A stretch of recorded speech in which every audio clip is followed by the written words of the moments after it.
There was really no method to the madness of the Viet Cong or the North Vietnamese. We got hit just about every day. My last month, I would say that we were hit 4 or 5 times a day.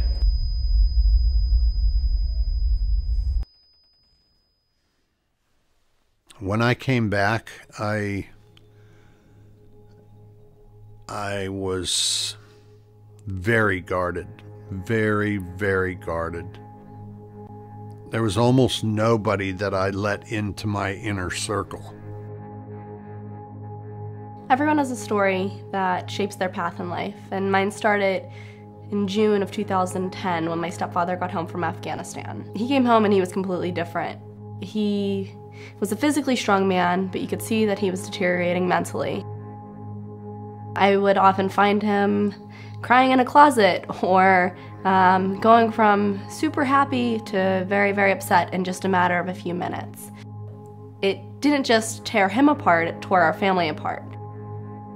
You know, I didn't understand what PTSD was as a 15-year-old girl who does. But after reading about it online and reading about other issues that veterans suffer from, I found out that I wasn't alone.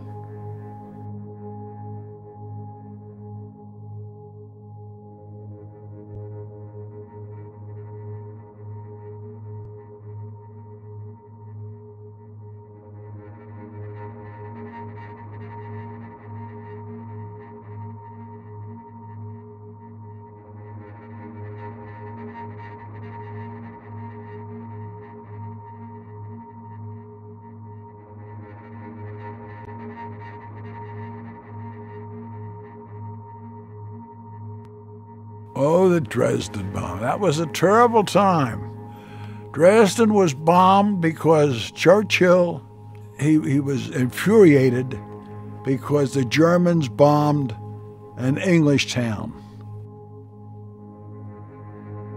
The RAF did their incendiary bombing and started the fire that consumed Dresden, killed thousands of people.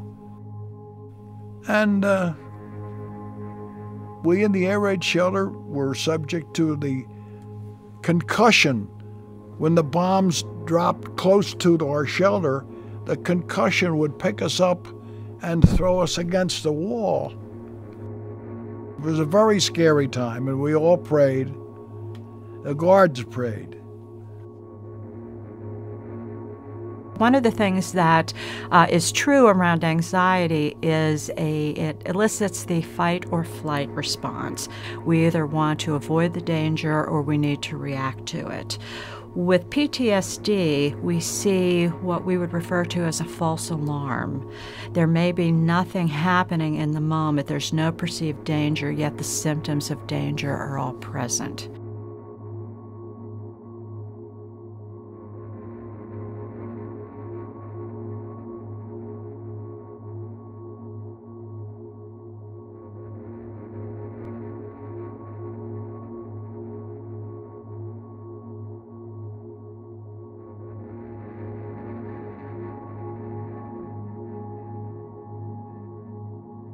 We learn about the numbers, we learn about the places, the times, we learn about all of those awesome men and women who saved us and kept America free.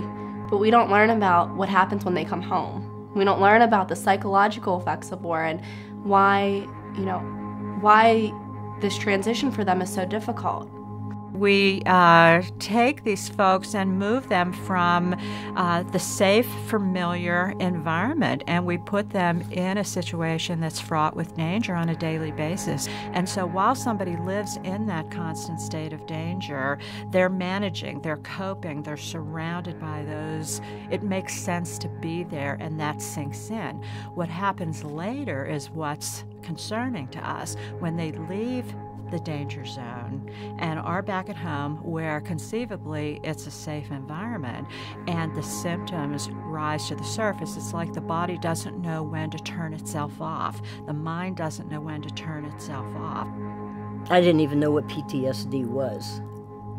All I knew was I was doing my best to be a good soldier, and I love being a soldier. I love being in the military.